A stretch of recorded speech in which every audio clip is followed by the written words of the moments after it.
Welcome to the next video in the deck tech series for Battle. In this video, we will be covering the Priest deck. As included in other decks, Priest contains a character card, a resource counter, 12 resource cards, 6 equipment cards, and 42 other cards for a total of 60 cards. The Priest character is called Zelga, and the resource generated is called Spirit. The class ability is called Bless, and Bless allows you, for 3 Spirit, to boost numeric value on a card in play by either +1 or -1 until the start of your next turn. The first card we're covering is called Heal. Heal is included 4 times in the deck and gives either yourself or an adjacent target +2 HP. Hit makes another appearance in this deck as well, and it is included 4 times in the deck. Block is also a mainstay and shows up 4 times in this deck. Up next we have Smite. Smite costs 2 Spirit and gives the user +1 range until the end of user's turn. Now we have Favor. Favor draws you a card, then you must choose and discard a card of your choice. There are 4 of these in the deck. Next up is Diminish. There are 2 copies of this card in the deck, and it costs 3 Spirit. When played, you can choose any player on the board and force them to discard 3 cards from their hand. There are 4 copies of Prey in the deck, which allows you to discard the top card of your deck. Then you draw a card. Gravity is a 4 of in the deck and is a combo card that costs 1 Spirit. You then get to choose any player on the board and give them -1 movement speed until the start of your next turn. Patience is another crossover card that is included 4 times in this deck, which gives you a Spirit immediately, then a resource of your choosing on the start of your next turn. Next, we have Cancel. Cancel costs 3 Spirit and is a Now card, which can be played at any time. When played, any target card being played or is in play is discarded.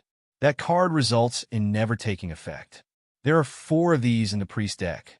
Boost is a 4 of and costs 2 Spirit, and until the start of your next turn, any target gains +1 attack. Now we're on to the equipment cards. First up is Leather, and it takes up an armor slot to give you +1 defense while equipped.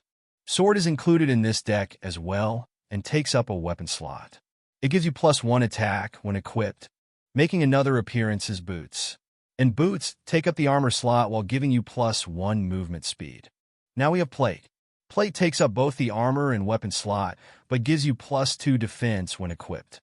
Taking up the weapon slot is Shield. Shield also gives you +1 defense when equipped. Lastly, we have Totem. This card takes up an armor slot, and if it's already equipped at the start of your turn, you gain +1 resource of your choice. Now on to tips, strategies, and combos. The Priest deck on the surface seems to lack a lot of offensive cards, but don't underestimate its power. The Bless ability boosts anything +1, so your cards like Hit or Boost and your attack boosting equipment can actually lead to a lot of damage.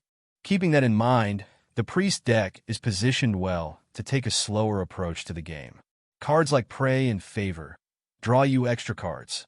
Coupling them with cards like Gravity, Smite, Cancel, and Diminish, you can set up the game from afar, cultivating resources to strike at the right moment. Equipment cards like Plate and Leather, coupled with Block and life gain like Heal, reinforce this idea. Totem is going to be one of the most important cards in the deck. A lot of your cards eat up a fair amount of resources, so you want to consistently be able to generate Spirit to pay for these cards. In the early game, using your draw spells to dig deeper in the deck to find Totem and your Spirit cards might be a good way to approach the game. This concludes the Priest deck tech. We hope you enjoyed the video. Please like the video and subscribe to the channel. Don't forget to check us out at www.battle.cards and to follow us on Instagram at BattleCards. Join us next time when we cover the Scout deck.